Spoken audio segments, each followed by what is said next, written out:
जय हिंद दोस्तों, मैं Suman Patel lead mathematics YouTube channel पर आपका स्वागत करता हूं।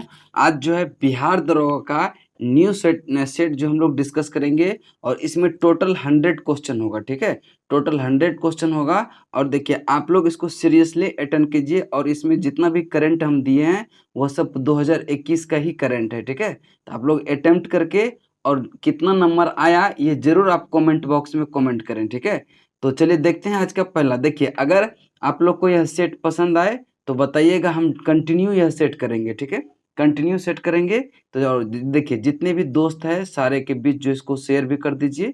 चलिए देखते हैं आज का पहला क्वेश्चन क्या है सेट नंबर 1 का। पहला क्वेश्चन है कह रहा है कि सत्र 2020-21 के कितने पुरुष क्रिकेटर को ए प्लस श्रेणी में रखा गया है। तो ए प्लस श्रेणी में रखा गया है 3 को। किसको? 3 को। किसको किसको? एक विराट कोहली, रोहित शर्मा एवं जसप्रीत बुमराह को, 3 को जो है ए प्लस श्रेणी में रखा गया है। अगर पूछे कि ए श्रेणी में कितना को रखा गया है तो ए श्रेणी में 10 को रखा गया है। ए श्रेणी में 10 को और बी श्रेणी में 5 को और सी श्रेणी में जो है 10 को रखा गया। इसको ध्यान में रखेंगे। ठीक है, चलते हैं अगले प्रश्न की तरफ। प्रश्न नंबर 2 कह रहा है कि दुनिया की प्रथम रजिस्टर्ड कोविड-19 वैक्सीन के निर्माणकर्ता कौन सी कंपनी है। बताएंगे कि दुनिया का जो है प्रथम रजिस्टर्ड कोविड-19 वैक्सीन निर्माणकर्ता कौन सा कंपनी है। तो इसका राइट आंसर हो जाएगा आपका option number C, Gamaleya National Institute. Gamaleya National Institute यह रूस में है। कहाँ पे है? रूस में। और यह स्पुतनिक 5, स्पुतनिक वी भी बोलते हैं इसको, स्पुतनिक वी का जो है निर्माण किया है। ठीक है, और देखिए अगर पूछे कि स्पुतनिक वी का जो है निर्माण भारत में कहाँ पे कर रहा है तो यह डॉक्टर रेड्डी लैब में कर रहा है। कहाँ पे? Doctor Reddy lab. ठीक है, भारत में कर रहा है स्पुतनिक वी का। ठीक है, सीरम इंस्टीट्यूट आप जानते हैं, सीरम इंस्टीट्यूट ये कोविशील्ड बना रही है और भारत बायोटेक कोवैक्सीन। ठीक है, ध्यान में रखेंगे। नेक्स्ट है 3 नंबर का कि हाल ही में संपन्न पश्चिम बंगाल विधानसभा चुनाव में तृणमूल कांग्रेस को कितने सीटें प्राप्त हुई है। तृणमूल कांग्रेस को कितने सीटें? तो तृणमूल कांग्रेस को 213 सीटें प्राप्त हुआ है और भाजपा को 77। भाजपा को कितना हुआ है? 77 सीटें प्राप्त हुआ है। भाजपा को 77 सीटें प्राप्त हुआ है। देखिए एक आवश्यक सूचना कि देखिए अगर आप प्रैक्टिस सेट, जो भी पटना में स्टूडेंट हैं, अगर आपको प्रैक्टिस सेट करना है डेली तो डेली करना है, यही क्वेश्चन रहेगा। ठीक है, यही क्वेश्चन रहेगा और उसका फी जो है मात्र 5 रुपया है, मात्र 5 रुपया है। ठीक है, और आप आके ऑफलाइन क्लास रैंकर्स 30 जो किसान कोल्ड स्टोर साईं मंदिर के निकट जो है कोचिंग है, वहाँ पे जो है आकर आप लोग टेस्ट ज्वाइन कर सकते हैं। उसका जो है 5 रुपया फी है। 100 क्वेश्चन होगा। टाइम जो है 6 PM से 7 PM में है, 6 PM से 7 PM और बस हूबहू यही क्वेश्चन रहेगा। ठीक है, सारा क्वेश्चन ये रहेगा। इसमें जो है 2 सेट कंप्लीट हो चुका है। कल जो है तीसरा सेट आपका होगा। ठीक है, यानी कल तीसरा सेट होगा शाम में 6 बजे से। जो भी ज्वाइन करना चाहते हैं आप ज्वाइन कर सकते हैं। ठीक है, चलिए नेक्स्ट चलते हैं आपका 4 नंबर। ठीक है, 4 नंबर प्रश्न।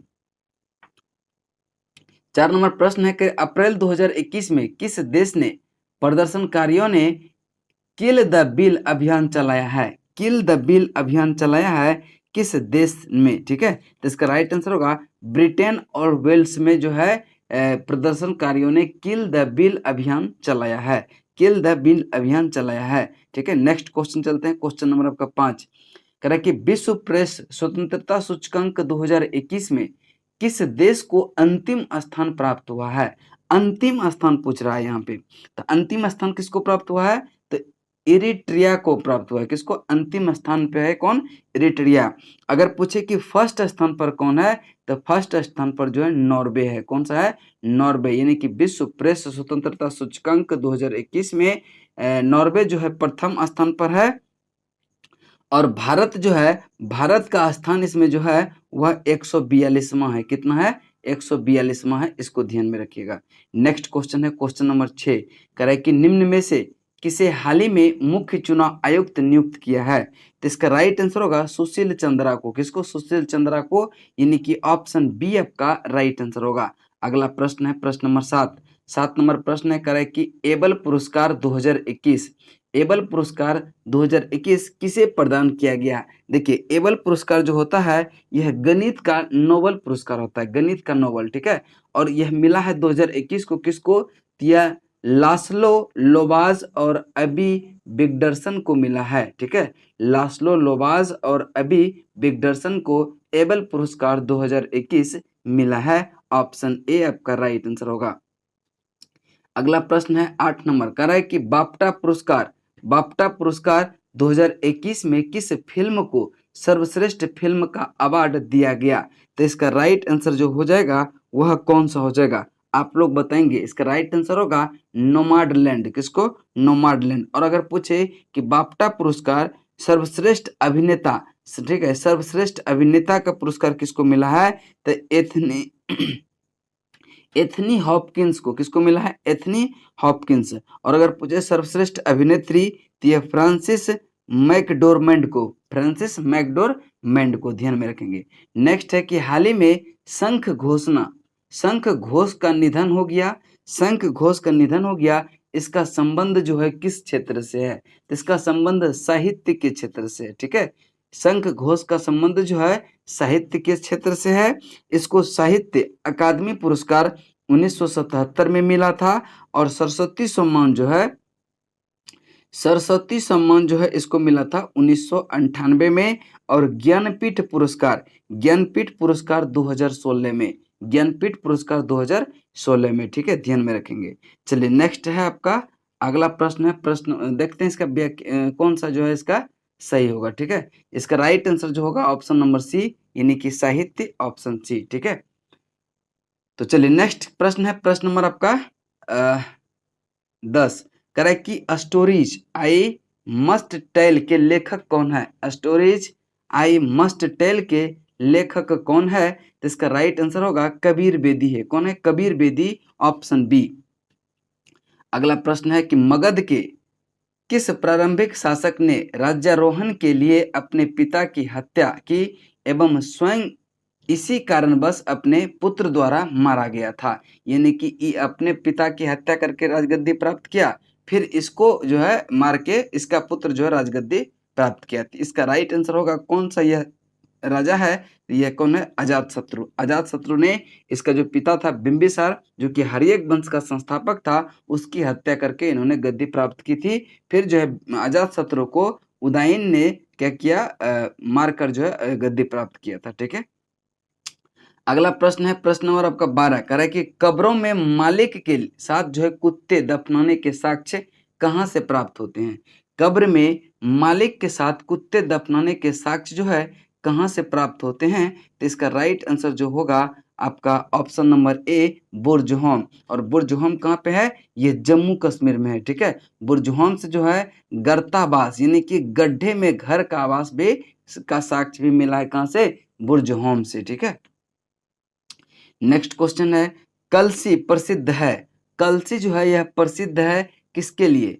यह अशोक के शिलालेख के कारण जो है कलसी प्रसिद्ध है। कलसी जो है उत्तराखंड के देहरादून में है। कलसी कहाँ पे है? उत्तराखंड के देहरादून में। नेक्स्ट है 14 नंबर कह रहा है कि कालाशोक के शासनकाल में कहाँ बौद्ध संगीति आयोजित किया गया था? कालाशोक के शासनकाल में कहाँ पे बौद्ध संगति आयोजित किया गया था? इसका राइट आंसर होगा वैशाली में। कब किया गया था? यह 383 ईसा पूर्व में किया गया था। 383 ईसा पूर्व में कालाशोक के शासनकाल में। और इसका अध्यक्षता जो किया था सवाकामी। कौन किया था? सवाकामी, ठीक है। अब देखिए प्रथम जो बौद्ध संगति हुआ था वह राजगीर में हुआ था, ठीक है। कब हुआ था? 483 ईसा पूर्व में, 483 ईसा पूर्व में। और अजात शत्रु के शासनकाल में, अजात शत्रु के शासनकाल में। और यहाँ पे इसकी अध्यक्षता जो है वह महाकश्यप ने किया था। किसने? महाकश्यप में। और दूसरा हो गया कहाँ पे? वैशाली में तीसरा जो हुआ था वह पाटलिपुत्र में हुआ था 255 ईसा पूर्व में। 255 ईसा पूर्व में पाटलिपुत्र में हुआ था अशोक के शासनकाल में, और इसका अध्यक्षता किया था मुगलीपुत्र तीस। और चतुर्थ जो हुआ था वह कुंडल ग्राम में हुआ था। कहाँ पे? कुंडल वन में, यानी कि जम्मू कश्मीर में है। और इसकी अध्यक्षता जो किया था वह वसुमित्र और अश्वघोष ने, और उस समय राजा जो था वो यानी कनिष्क का शासनकाल था। ठीक है, कनिष्क का शासनकाल था। नेक्स्ट है 15 नंबर, कह रहा है कि प्राचीन नगर तक्षशिला किन दो नदियों के मध्य स्थित है? तक्षशिला जो है किन दो नदियों के मध्य जो है स्थित है? इसका राइट आंसर होगा सिंधु तथा झेलम। सिंधु तथा झेलम। ठीक है, तक्षशिला जो है यह अब वर्तमान में काम है पाकिस्तान के पंजाब क्षेत्र रावलपिंडी जिले में। ठीक है, रावलपिंडी जिले में है। अगला प्रश्न चलते हैं, प्रश्न नंबर आपका 16, कह रहा है कि औपनिवेशिक भारत में आर्य समाज स्थापित करने वाले निम्नलिखित में से कौन थे? आर्य समाज स्थापित करने वाले कौन थे? तो इसका राइट आंसर होगा स्वामी दयानंद सरस्वती। आर्य समाज की स्थापना स्वामी दयानंद सरस्वती ने कब किए थे? यह 1875 में बंबई में किए थे। 1875 में बंबई में। नेक्स्ट प्रश्न है प्रश्न नंबर आपका 17, कह रहा है कि निम्नलिखित में से किसका मिलान सही किया गया है? किसका मिलान सही किया गया है? चलिए देखते हैं इसका राइट आंसर कौन सा होगा। चलिए आप लोग बताएंगे इसका आंसर कौन सा हो जाएगा। देखिए, सुल्तान महमूद गजनबी यह सोमनाथ मंदिर को लूटा था, यह बिल्कुल सही है। कब लूटा था? ये 1025 ईस्वी में लूटा था। ठीक है, तो यह आपका कथन क्या होगा? सही हो जाएगा। दूसरा है कि मोहम्मद गौरी सिंध पर विजय, नहीं, ये कथन गलत है। दूसरा अलाउद्दीन खिलजी बंगाल में विद्रोह, ये भी गलत है। मोहम्मद बिन तुगलक चंगेज खां का आक्रमण, ये भी गलत है। यानी केवल और केवल एक ही सही है। इसका राइट आंसर होगा केवल सी, यानी कि ऑप्शन सी। अगला प्रश्न चलते हैं, प्रश्न नंबर आपका 18, कह रहा है कि शेरशाह के बारे में निम्नलिखित में से कौन सा कथन गलत है? कौन सा कथन गलत है? पहला कथन है कि शेरशाह का मकबरा जो है सासाराम बिहार में है, यह बिल्कुल सही है। दूसरा है शेरशाह को द्वितीय अफगान वंश का संस्थापक माना जाता है, यह कथन भी सही है। तीसरा है कि इसने कन्नौज के युद्ध में हुमायूं को पराजित कर दिल्ली का शासक बना था, यह भी कथन सही है। और चौथा कथन है ग्वालियर में स्थित गुजरी महल को शेरशाह ने बनवाया था। देखिए, गुजरी महल शेरशाह ने नहीं बनवाया था। गुजरी महल जो है राजा मान सिंह तोमर ने बनवाया था 15वीं शताब्दी में। कब बनाया था? 15वीं शताब्दी में। तो कह रहे कौन सा कथन गलत है? तो डी नंबर कथन गलत है। चलिए आगे चलते हैं, प्रश्न नंबर आपका 29, कह रहा है सूची 1 को सूची 2 से सुमेलित कीजिए। ठीक है, पुस्तक है और लेखक है। कह रहे कौन सा सुमेलित नहीं है? कौन सा सुमेलित नहीं है? तो आप देखेंगे पहला है कि the great rebellion Ashok Mehta, बिल्कुल सही है। The great rebellion Ashok Mehta बिल्कुल सही है। दूसरा है कि रिवेलियन 1857 पीसी जोशी, बिल्कुल सही है। फर्स्ट फॉर इंडिपेंडेंस, ठीक है, first war of independence, first war of independence के लेखक जो थे वह बीडी सावरकर थे। कौन थे? बीडी सावरकर थे। यह क्या हो गया? गलत हो गया। History of India, history of Indian mutiny, यह है टी आर होम्स। कौन है? T R Holmes. यानी कि एक जो है, यानी कि 1, 2 और 4 सही है। कह रहा है कौन सुमेलित नहीं है? तो इसका राइट आंसर होगा ऑप्शन नंबर सी कि फर्स्ट वार ऑफ इंडिपेंडेंस, ये आरसू मजूमदार नहीं, यह लिखा था बीडी सावरकर ने। किसने? बीडी सावरकर ने। चलिए नेक्स्ट क्वेश्चन है क्वेश्चन नंबर आपका 20, कह रहा है कि भारत में ग्राम दलीय आंदोलन का पिता किसे कहा जाता है? भारत में ग्राम दलीय आंदोलन का जो पिता कहा जाता है वह किसको कहा जाता है? तो यह बीजी तिलक को। किसको? बीजी तिलक को। लेकिन अगर ग्राम दल का जो प्रमुख नेता था वह लाला लाजपत राय था, अरविंद घोष थे, बिपिन चंद्र पाल थे, ये सब ग्राम दलीय दल के नेता थे। ठीक है, चलिए नेक्स्ट क्वेश्चन चलते हैं, क्वेश्चन नंबर आपका 21, कांग्रेस ने किस अधिवेशन में स्वराज्य को लक्ष्य घोषित किया था? स्वराज्य को लक्ष्य घोषित किया था। इसका राइट आंसर होगा लाहौर अधिवेशन 1929 में। लाहौर अधिवेशन 1929 में, यानी कि ऑप्शन आपका ए राइट आंसर होगा, लाहौर अधिवेशन 1929 में। लेकिन अगर पूछे कि स्वराज शब्द का प्रयोग कब किया गया था? तो ये कलकत्ता अधिवेशन 1906 जिसका अध्यक्षता दादा भाई नौरोजी ने किए थे। और 1929 में जो लाहौर अधिवेशन हुआ था उसका अध्यक्षता JL नेहरू ने किए थे। कौन? JL नेहरू ने। नेक्स्ट प्रश्न चलते हैं, प्रश्न नंबर आपका 22। 1942 में भारत छोड़ो आंदोलन आरंभ करने के लिए कौन सा मुख्य कारण था? कौन सा मुख्य कारण था? तो इसका राइट आंसर जो होगा क्रिप्स मिशन की विफलता, यानी कि ऑप्शन ए आपका राइट आंसर होगा। क्रिप्स मिशन का जो आगमन हुआ था मार्च 1946 में, मार्च 1946 में, ठीक है। और भारत छोड़ो आंदोलन जो प्रारंभ हुआ था 9 अगस्त 1942 को, 9 अगस्त 1942 को।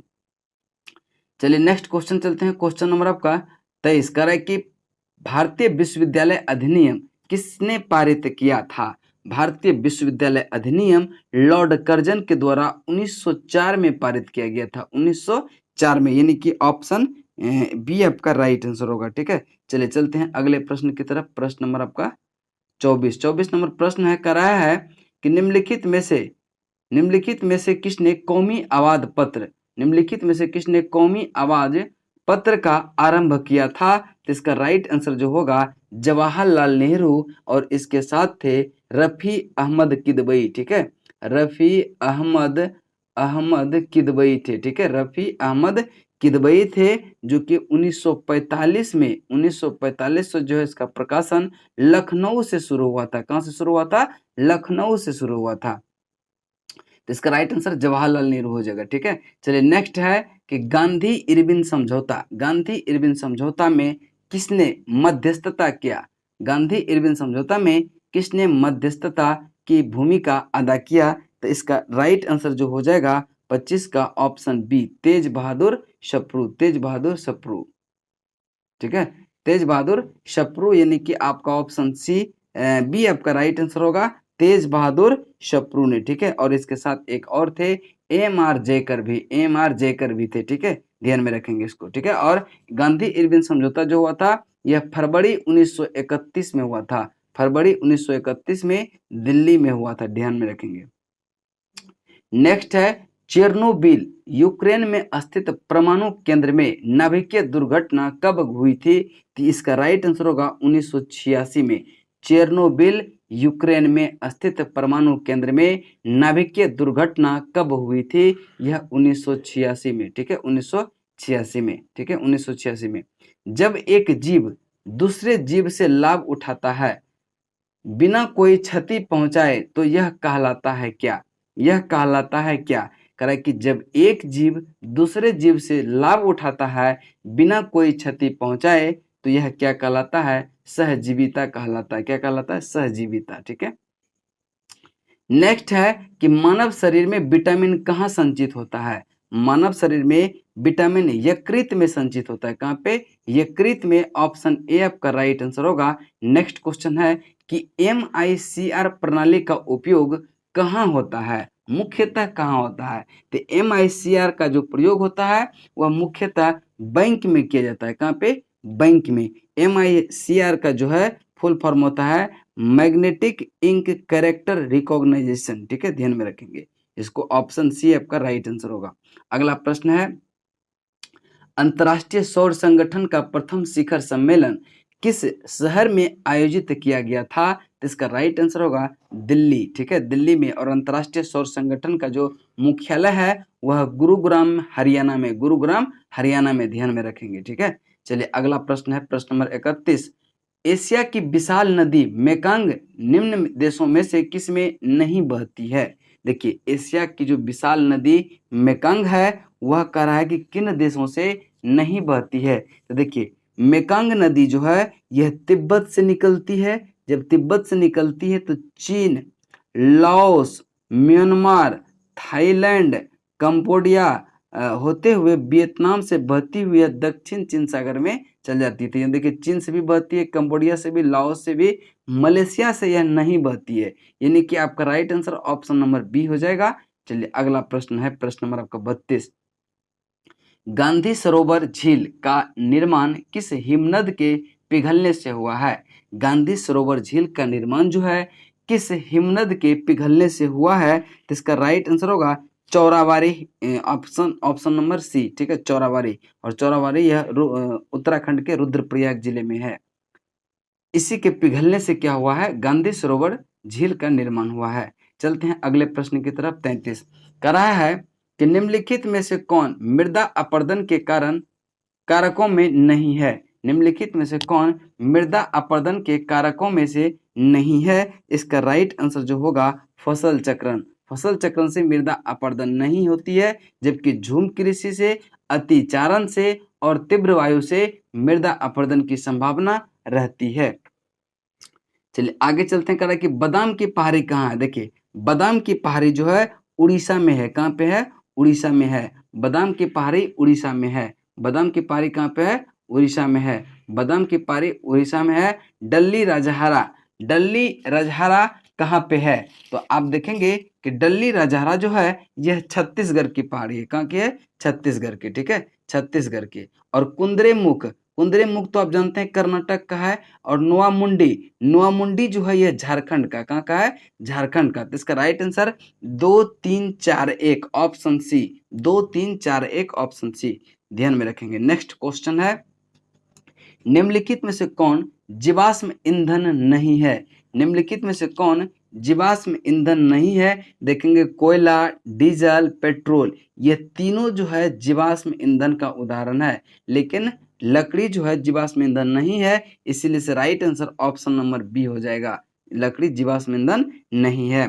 नेक्स्ट है क्वेश्चन नंबर 36 कह रहा है कि गेहूं की खेती के लिए, गेहूं की खेती के लिए निम्नलिखित में से क्या आवश्यक है? गेहूं की खेती के लिए निम्नलिखित में से क्या आवश्यक है? इसका राइट आंसर जो होगा सामान्य तापमान तथा सामान्य वर्षा, ऑप्शन डी आपका राइट आंसर होगा। देखिए जब गेहूं हम बोते हैं तो उस समय टेम्परेचर जो है 10 डिग्री से सेंटीग्रेड से जो है 15 डिग्री सेंटीग्रेड तक होनी चाहिए, और जब फसल को काटा जाता है उस समय टेम्परेचर 20 डिग्री से 25 डिग्री सेंटीग्रेड के बीच होनी चाहिए। नेक्स्ट प्रश्न है प्रश्न नंबर 37 कह रहा है कि वर्तमान में किन 2 केंद्र शासित प्रदेश को एकीकृत कर दिया गया है? तो इसका राइट आंसर जो होगा आपका ऑप्शन नंबर दादर नगर हवेली और दमन द्वीप को जो है क्या कर दिया गया? एकीकृत कर दिया गया, यानी एक कर दिया गया है। और यह लागू कब से हुआ है? 26 जनवरी 2020 से जो है यह लागू है। नेक्स्ट प्रश्न है प्रश्न नंबर आपका 38 कह रहा है कि कुल्लू घाटी के संदर्भ में कौन सा कथन सही है, सही नहीं है? कुल्लू घाटी के संदर्भ में निम्नलिखित में से कौन सा कथन सही नहीं है? तो आप देखेंगे पहला है कि यह धौलाधार एवं पीर पंजाल श्रेणी के मध्य अवस्थित है, यह कथन बिल्कुल सही है। दूसरा कि यह जम्मू कश्मीर में अवस्थित है, नहीं, यह जो है हिमाचल प्रदेश में अवस्थित है। तो यह कथन ही क्या है? गलत है, और यही आपका उत्तर हो जाएगा।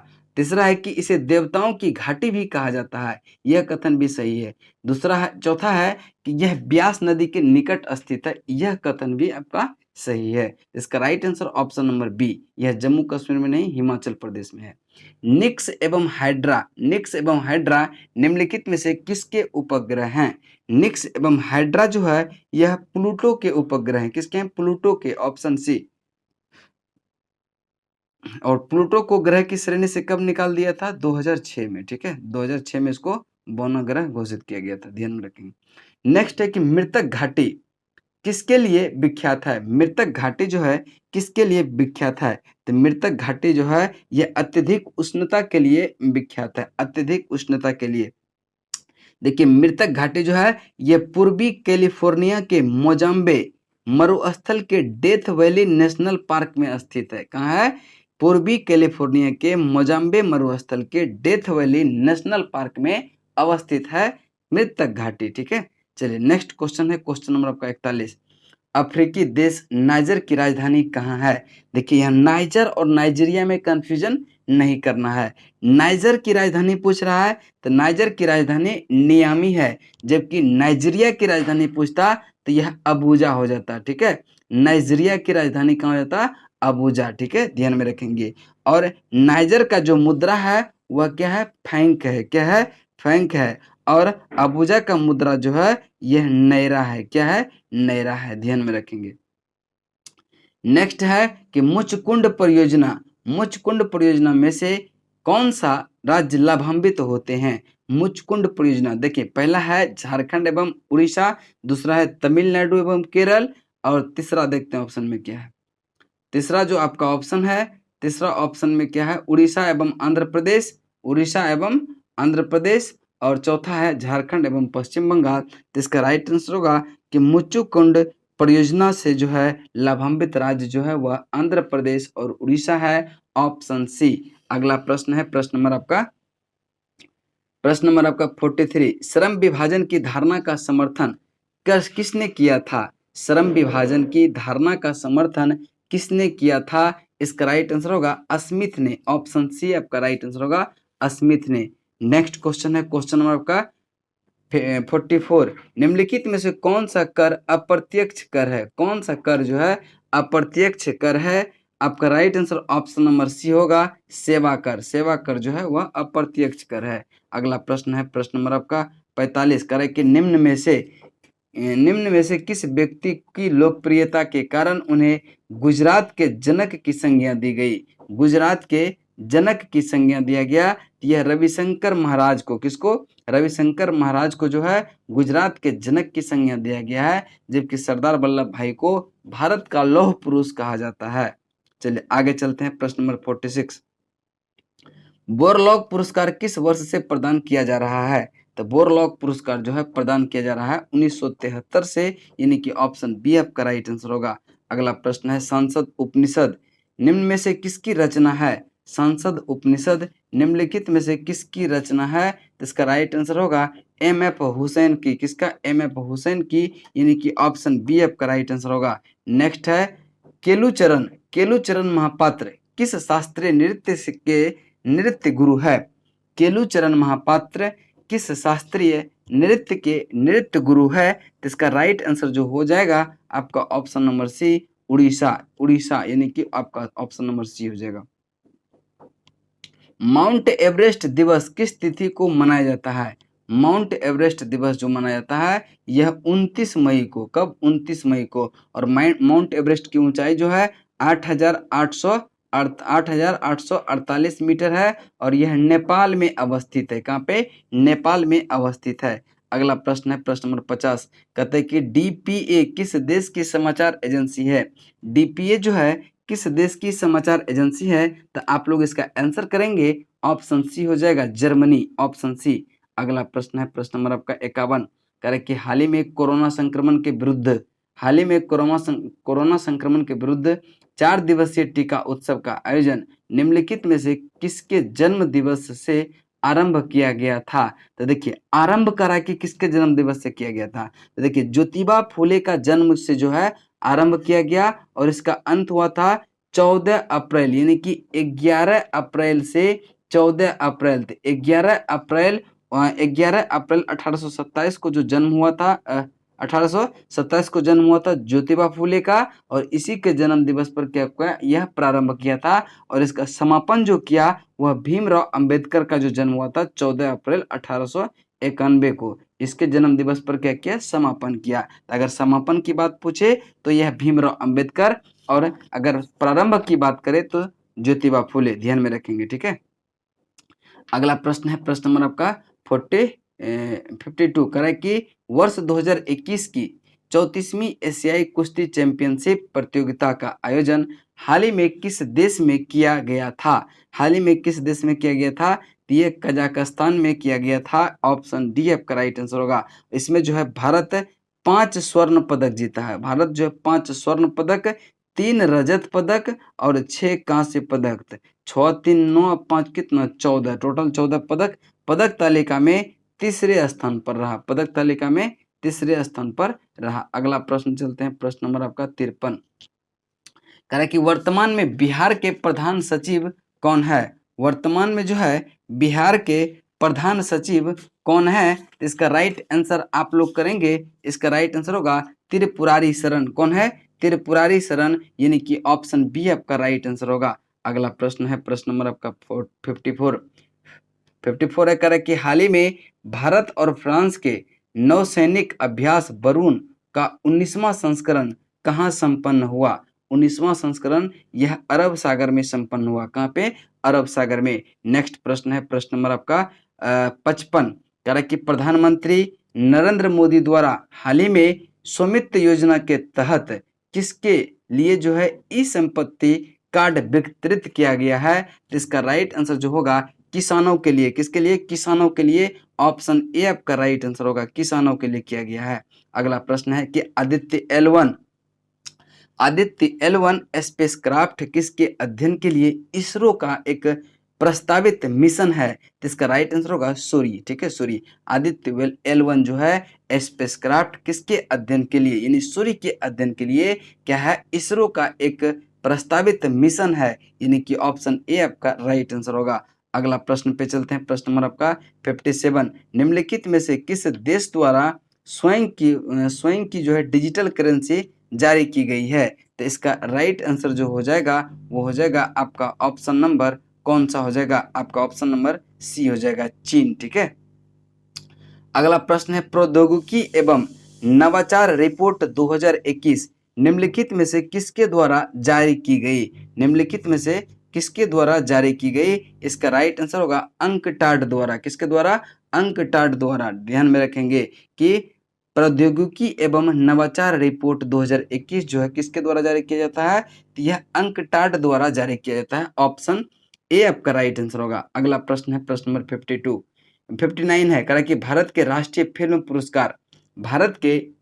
फिल्म पुरस्कारों के तहत सर्वश्रेष्ठ फिल्म के लिए क्या पुरस्कार में दिया जाता है? क्या पुरस्कार में दिया जाता है? देखिए, राष्ट्रीय फिल्म पुरस्कारों के तहत जो है सर्वश्रेष्ठ फिल्म के पुरस्कार में जो है स्वर्ण कमल प्लस 2.5 लाख रुपया नगद, 2.5 लाख रुपया नगद दिया जाता है, यानी कि ऑप्शन डी आपका राइट आंसर होगा। अगला प्रश्न है 60 नंबर, कह रहा कि भारत के सर्वाधिक धनी 10 उद्यमियों में साइरस पूनावाला का, देखिए यहाँ साइरस नहीं होगा, यहाँ पे आदर पूनावाला होगा। कौन सा? आदर पूनावाला का नाम भी गिना जाता है। वह किस कंपनी के प्रमुख है? तो यह सीरम इंस्टीट्यूट के प्रमुख है और यह जो है कोविशील्ड वैक्सीन बना रही है और भारत बायोटेक जो है कोवैक्सीन। ध्यान में रखेंगे। ठीक है, चलिए अगला प्रश्न है प्रश्न नंबर आपका 61, भारत में केंद्रीय प्रशासन की स्थापना निम्नलिखित में से किस एक्ट के द्वारा रखा गया था? इसका राइट आंसर होगा 1773 की रेगुलेटिंग एक्ट, यानी कि ऑप्शन सी। अब देखिए 1773 रेगुलेटिंग एक्ट के तहत बंगाल के गवर्नर को बंगाल का गवर्नर जनरल बना दिया गया। 1774 में कलकत्ता में एक उच्चतम न्यायालय की स्थापना किया गया जिसका मुख्य न्यायाधीश एलिजा एम्फे थे। ठीक है, एलिजा एम्फे थे। इस चीज को आप ध्यान में रखेंगे। ठीक है, चलिए अगला प्रश्न है प्रश्न नंबर आपका 62 नंबर प्रश्न है, कह रहा है कि तेलंगाना के मुख्यमंत्री कह रहा है कि तेलंगाना राज्य के प्रथम मुख्यमंत्री निम्नलिखित में से कौन थे? तो प्रथम मुख्यमंत्री जो थे वह चंद्रशेखर राव थे। कौन थे? चंद्रशेखर राव। ऑप्शन ए आपका राइट आंसर होगा और इसका गठन जो है 2 जून 2014 को 2 जून 2014 को। यहाँ का राज्यपाल जो वर्तमान में है वह तमिलिसाई सौंदरराजन है, तमिलिसाई सौंदरराजन, और मुख्यमंत्री भी अभी भी चंद्रशेखर राव ही हैं। अगला प्रश्न चलते हैं प्रश्न नंबर आपका 63, कह रहा है कि भारत के संविधान के किस अनुच्छेद के तहत राज्यपाल को विधानमंडल के अवकाश के दौरान अध्यादेश को लागू करने की शक्ति है? देखिए, राज्यपाल को जो अध्यादेश जारी करने का शक्ति है वह अनुच्छेद 213, लेकिन राष्ट्रपति जो अध्यादेश जारी करते हैं वह उसका अनुच्छेद 123 में है, राष्ट्रपति से संबंधित। ठीक है, और देखिए अनुच्छेद 155 में क्या है? राज्यपाल की नियुक्ति। ठीक है, राज्यपाल की नियुक्ति, यह अनुच्छेद जो है 155 में है। और अनुच्छेद 156 में कहा गया है कि राज्यपाल जो है वह राष्ट्रपति के प्रसाद पर्यंत पद धारण करता है, यह अनुच्छेद 156 में कहा गया है। अगला प्रश्न है कि निम्नलिखित में से किस भारतीय राज्य का राजभाषा अंग्रेजी है? किस भारतीय राज्य की राजभाषा जो है वह अंग्रेजी है? इसका राइट आंसर होगा, देखेंगे केरल का जो राजकीय भाषा है मलयालम है। क्या है? मलयालम है। असम का असमिया है और मणिपुर का मणिपुरी है। नागालैंड का राजकीय भाषा जो है क्या है? अंग्रेजी है, यानी कि इसका right answer option number C हो जाएगा। अगला प्रश्न है प्रश्न नंबर आपका 65। करे कि संघ न्यायपालिका का उल्लेख किस भाग में है? संघ न्यायपालिका का उल्लेख किस भाग में है? तो इसका भाग 5 में है। भाग 1 में क्या है? संघ एवं उसके राज्य क्षेत्र। भाग 8 में क्या है? केंद्र शासित प्रदेश जो है भाग 8 से संबंधित है। और भाग 9 में पंचायत से संबंधित है। किससे संबंधित है? पंचायत से संबंधित है। चलिए अगला प्रश्न चलते हैं, प्रश्न नंबर 66।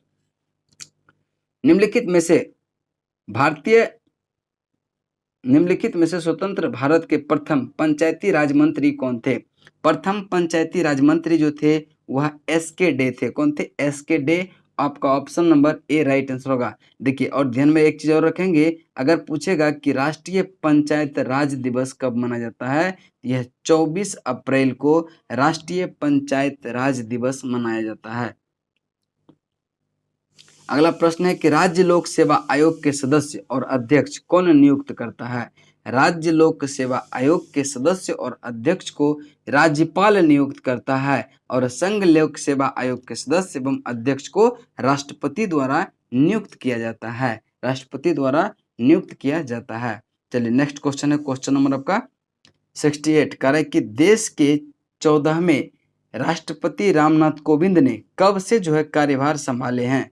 तो इसका राइट आंसर जो होगा 25 जुलाई 2017 से अब तक। ठीक है, 25 जुलाई 2017 से अब तक। चलिए नेक्स्ट है, निम्नलिखित में से राज्य का बजट पारित किया जाता है? निम्नलिखित में से राज्य का बजट पारित किया जाता है किसके द्वारा? इसका राइट आंसर होगा विधानसभा, यानी कि ऑप्शन ए आपका राइट आंसर होगा। ठीक है, चलिए अगला प्रश्न चलते हैं, प्रश्न नंबर आपका 70। कह रहे कि निम्नलिखित में से कौन सा कथन सत्य है? पहला कथन है कि भारतीय प्रेस काउंसिल का एक संविधिक एवं अर्ध न्यायिक निकाय है, बिल्कुल सही है। दूसरा, इसकी स्थापना 4 जुलाई 1966 को संसद से पारित एक अधिनियम द्वारा की गई थी, यानी कि यह भी कथन क्या है आपका सही है। इसका राइट आंसर जो होगा वो हो जाएगा आपका ऑप्शन नंबर 1 और 2 दोनों सही है, ऑप्शन सी। अगला प्रश्न चलते हैं, प्रश्न नंबर आपका 71 नंबर प्रश्न है कि निम्नलिखित में से कौन सा विषय भारतीय संविधान के चौथी अनुसूची में शामिल किया गया है? चौथी अनुसूची में कौन सा विषय शामिल किया गया है? तो आप बताएंगे इसका राइट आंसर कौन सा हो जाएगा। आपका राइट आंसर ऑप्शन नंबर 4 हो जाएगा, राज्यसभा में सीटों का आवंटन। ठीक है, राज्यसभा में सीटों का आवंटन यह चौथी अनुसूची में है। और भाषाएं जो है 22 भाषाओं का उल्लेख यह 8वीं अनुसूची में है। भूमि सुधार यह 9वीं अनुसूची से संबंधित है। जनजातीय क्षेत्र का प्रशासन ये 5वीं अनुसूची से संबंधित है, 5वीं अनुसूची से। ठीक है, तो इसका राइट आंसर होगा आपका ऑप्शन नंबर डी। अगला प्रश्न है 72। कह रहा है कि विश्व की सबसे बड़ी संसद किस देश की है? विश्व की सबसे बड़ी संसद किस देश की है? इसका राइट आंसर होगा चीन का है। किसका है? चीन का। नेक्स्ट क्वेश्चन चलते हैं, क्वेश्चन नंबर 73। पृथ्वी पर कितना प्रतिशत जल पीने योग्य है? पीने योग्य 2.5% जल है, यानी कि ऑप्शन बी आपका राइट आंसर होगा। अगला प्रश्न है, नोकरेक जैवमंडलीय आरक्षित क्षेत्र स्थित है। नोकरेक जैवमंडलीय आरक्षित क्षेत्र जो स्थित है यह गारो हिल्स मेघालय में, यानी ऑप्शन ए आपका राइट आंसर होगा। अगला प्रश्न है, प्रश्न नंबर आपका 75। करेक्ट, कौन सा कथन असत्य है? कौन सा कथन असत्य यानी कौन सा कथन गलत है? पहला कथन है कि भारतीय कृषि मानसून पर अत्यधिक निर्भर करता है, बिल्कुल सही है। दामोदर घाटी परियोजना झारखंड और पश्चिम बंगाल में फैली है, यह भी कथन क्या है? सही है। नेक्स्ट है तीसरा कथन कि भारत में तालाब द्वारा 6% क्षेत्र जो है सिंचाई की जाती है, यह कथन भी क्या है? सही है, यानी कि ये सही, ये भी सही, ये भी सही, इनमें से कोई कथन गलत नहीं है। इसका राइट आंसर होगा option number D. Next question है 76। भिलाई संयंत्र किसकी मदद से स्थापित किया गया है? भिलाई संयंत्र जो है किसकी मदद से स्थापित किया गया है? यह रूस के मदद से। किसकी मदद से? रूस के मदद से। ठीक है, ऑप्शन ए। अगला प्रश्न है, भारतीय कृषि का इतिहास किसने लिखा? भारतीय कृषि का इतिहास किसने लिखा है? तो इसका राइट आंसर होगा आपका ऑप्शन नंबर डी। आपका ऑप्शन नंबर डी। ठीक है, अगला प्रश्न चलते हैं, प्रश्न नंबर आपका 78 करा कि ज्योतिर्पीठ कहाँ अवस्थित है। देखिए ज्योतिर्पीठ जो है यह बद्रीनाथ में है। कहाँ पे? बद्रीनाथ में। ज्योतिर्पीठ बद्रीनाथ में है। मैसूर में है श्रृंगेरी पीठ। कौन सा है? श्रृंगेरी पीठ मैसूर में। द्वारिका में जो है शारदा पीठ, द्वारिका में शारदा पीठ, और पुरी में गोवर्धन पीठ। पुरी में क्या है? गोवर्धन पीठ है, ध्यान में रखेंगे। चलिए आगे चलते हैं। आपका 79 कह रहा है कि भारत में एसटीडी सेवा, भारत में एसटीडी सेवा की शुरुआत जो है किस वर्ष की गई। भारत में एसटीडी सेवा की शुरुआत 1960 से किया गया। ऑप्शन ए आपका राइट आंसर होगा। अगला प्रश्न चलते हैं, प्रश्न नंबर 80 कह रहा है कि एस शब्द का संबंध किस खेल से है। एस से संबंध, एस शब्द का संबंध जो है किस खेल से है। इसका राइट आंसर होगा लॉन टेनिस से, लॉन टेनिस, ऑप्शन बी। अगला प्रश्न है आपका मैथमेटिक्स का, और मैथमेटिक्स का इसका क्वेश्चन जो आप लोग पॉज करके बनाएंगे और यह बन जाएगा आराम से, ठीक है। इसका राइट आंसर होगा ऑप्शन नंबर बी 95, ठीक है, ऑप्शन नंबर बी 95। नेक्स्ट प्रश्न चलते हैं, प्रश्न नंबर आपका प्रश्न नंबर 82 है मैथ का। इसका राइट आंसर हम बता दे रहे हैं, आप लोग पॉज करके बना लेंगे और इसका बनाने के बाद जो आंसर आएगा वह 60 मिनट आएगा। कितना आएगा? 60 मिनट। अब देखेंगे, फिर पॉज करके आप वीडियो इसको भी बनाएंगे और इसका राइट आंसर जो हो जाएगा आपका ऑप्शन नंबर कौन सा हो जाएगा? Option number C, option number C. अगला प्रश्न है प्रश्न नंबर आपका 84 का जो राइट आंसर हो जाएगा वह हो जाएगा आपका ऑप्शन नंबर सी, यानी कि 15:24:32। नेक्स्ट है 85 का राइट आंसर होगा ऑप्शन नंबर डी 30, ठीक है। चलिए आगे चलते हैं। 86 रीजनिंग का क्वेश्चन है और 86 का जो राइट आंसर होगा ऑप्शन नंबर ए। नेक्स्ट क्वेश्चन है क्वेश्चन नंबर आपका 87 कह रहा है कि निम्नलिखित शब्दों को तर्कपूर्ण तथा सार्थक क्रम व्यवस्थित कीजिए। देखिए क्या है? दुर्घटना है, एम्बुलेंस, अंधाधुंध गाड़ी चलाना, चोट लगना, अस्पताल और उपचार। देखिए सबसे पहले इसमें क्या हो जाएगा? तो सबसे पहले जो है इसमें क्या हो जाएगा? अंधाधुंध गाड़ी चलाएगा। जब अंधाधुंध गाड़ी चलाएगा तो क्या हो जाएगा? वह एक्सीडेंट करेगा, यानी कि दुर्घटना हो जाएगा। दूसरे नंबर पर दुर्घटना, पहला नंबर पर अंधाधुंध गाड़ी चलाना, उसके बाद तीसरे नंबर पर जब दुर्घटना होगा तो उसको क्या लगेगा? चोट लगेगा, यानी कि तीसरे नंबर पर ये हो जाएगा, ठीक है। उसके बाद जो है जब चोट लगेगा तो क्या होगा? एम्बुलेंस बुलाया जाएगा, एम्बुलेंस बुलाया जाएगा, यानी कि चौथे नंबर पे क्या हो जाएगा? एम्बुलेंस। फिर इसको कहाँ ले जाएगा? अस्पताल। उसके बाद इसका उपचार होगा, यानी कि लास्ट में 6 होगा। तो इसका राइट आंसर जो होगा,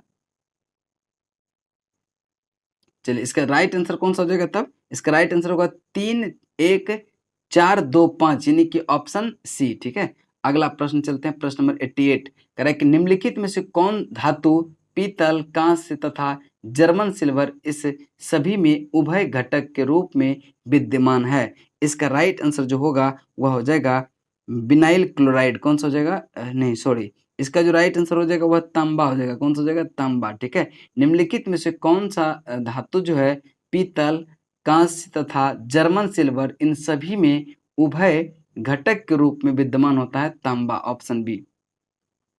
देखिए नेक्स्ट है कि निम्नलिखित में से किसके बहुलीकरण में पीवीसी बनता है? पीवीसी बनता है किसके बहुलीकरण में? इसका राइट आंसर होगा vinyl chloride, option B, vinyl chloride, option B.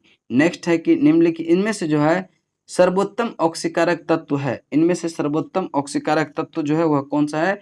Fluorine. सबसे ज्यादा फ्लोरीन, उसके बाद जो है क्लोरीन, उसके बाद जो है ब्रोमीन, उसके बाद आयोडीन, आयोडीन, ठीक है, ध्यान में रखेंगे, ठीक है।